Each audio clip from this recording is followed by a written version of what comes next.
Brought to you by Oxyrich. Manikchand Oxyrich, proudly Indian.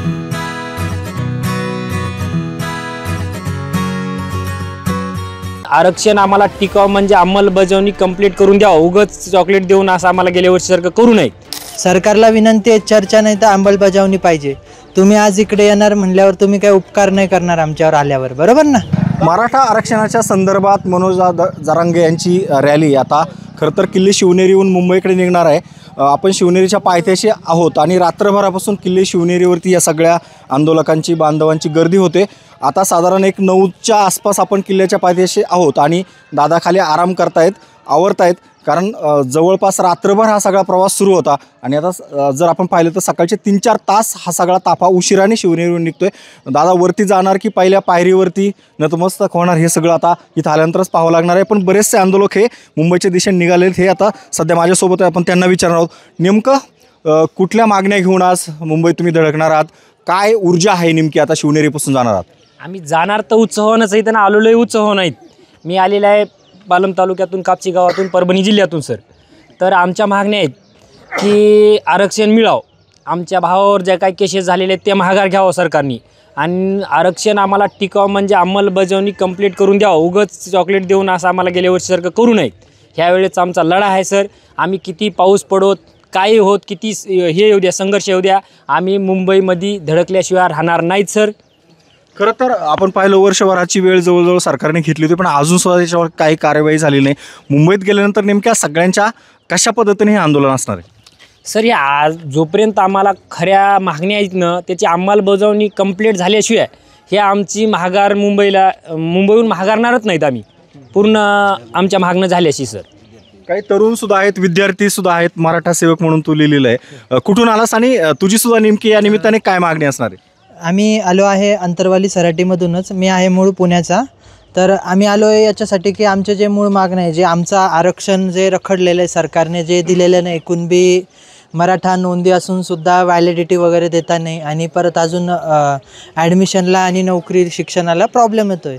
तर आमचं हेच मत राहील की आम्ही दादांना कायम सपोर्ट करू, आणि सरकारला विनंती आहे, चर्चा नाही तर अंमलबजावणी पाहिजे. तुम्ही आज इकडे येणार म्हणल्यावर तुम्ही काही उपकार नाही करणार आमच्यावर आल्यावर, बरोबर ना? तर तुम्ही इकडे येणार तर काहीतरी अंमलबजावणी घेऊन या, मागण्या घेऊन या. आम्ही तुमच्याकडं मागण्या करतो, तर तुम्ही आमच्याकडं मागण्या करा की आम्हाला अशा यांनी अर्ज भरायला पाहिजे असं. आणि फडणवीस साहेबांना खास करून सांगणं आहे की साहेब, आम्ही जे सरकारी नोकऱ्यांसाठी भरत्यांसाठी फॉर्म भरतो त्याची तुम्ही फी आता घेता 900-1000 रुपये. शेतकरी माणूस 900 आणि 800 रुपये आणि सोयाबीन वगैरे विकून मोजून एवढे पैसे येत नाही. आणि हीच मागणी राहील की इथून पुढं फॉर्मची फी वगैरे कमी करणे, आणि जनतेला एक शिवाजी महाराजांनी जसं जनतेला एक आधार दिला तसं तुम्ही देणे ही आमची अपेक्षा आहे. सरकारला यावेळेस जेरीस आणण्याचा प्रयत्न सुद्धा दिसतोय. तरुणाई किती सहभागी होणार आहे साधारण या ह्याच्यामध्ये? भरपूर. आत्ता तर आमच्याकडे आकडा आला आहे 50,000 स्वयंसेवक आहे, पण काल आमच्याकडे अजून एक आकडा आला आहे की 1 लाखपेक्षा जास्त स्वयंसेवक येणार आहे. आणि इतर नाही तर परप्रांतीयसुद्धा जॉईन होणार आहे दादांना. अरे बापरे. अजूनही काही नागरिक आहेत, मराठा आंदोलक आहेत, खरं तर तरुणाई आहे, शेतकरी आहेत, आणि तुम्ही तर खास तिकडनं आलात. काय नेमक्या मागण्या सगळ्या असणार आहेत? तुम्ही कशा पद्धतीने या सगळ्या मागण्या घेऊन पुढे जातात? सर, आम्ही मुदखेड तालुका, नांदेड जिल्हा, इथून आमचं एकच म्हणणं आहे, सरकारला आमची एकच विनंती आहे हात जोडून.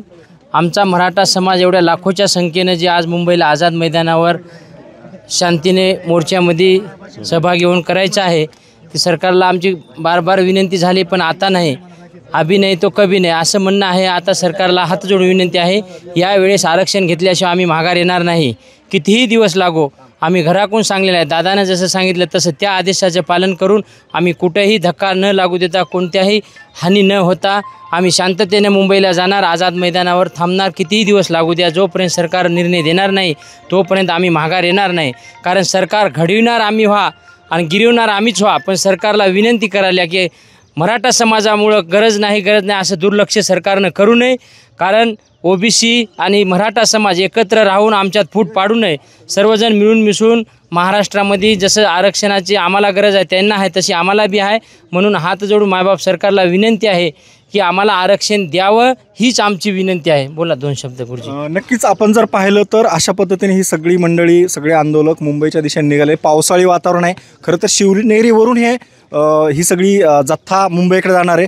महत्त्वाचे महामार्ग जो आहे आपण पुण्यावरून जाणार मुंबईकडे, तर यावरती सुद्धा आज मोठ्या प्रमाणावर गर्दी असणे. पुणे नाशिक महामार्गाची सुद्धा वाहतूक वेगळ्या प्रकारे वळवण्यात आलेली आहे. आणि तरुणाई, शेतकरी आणि कामगार वर्ग अशा सगळ्याच प्रकारचा हा सगळा आहे. आणि या विद्यार्थ्यांनी सांगितल्याप्रमाणे काही परप्रांतीय सुद्धा याच्यामध्ये दाखल होणार आहेत, सहभागी होणार आहेत. एकूणच सरकारला या सगळ्या आंदोलनाचा कसा परिणाम सरकारवरती होतोय आणि काय पद्धतीने 2 दिवसांत सरकार दादांच्या पुढे जाणार आहे, त्यांचं शिष्टमंडळ भेटणार आहे की नाही, हे सगळे प्रश्न या निमित्ताने उपस्थित केले जातात. नेमकं हे आंदोलन शिवनेरीवरून निघतं, त्यामुळे त्याच्यामध्ये एक वेगळ्या प्रकारची ऊर्जा सुद्धा आहे.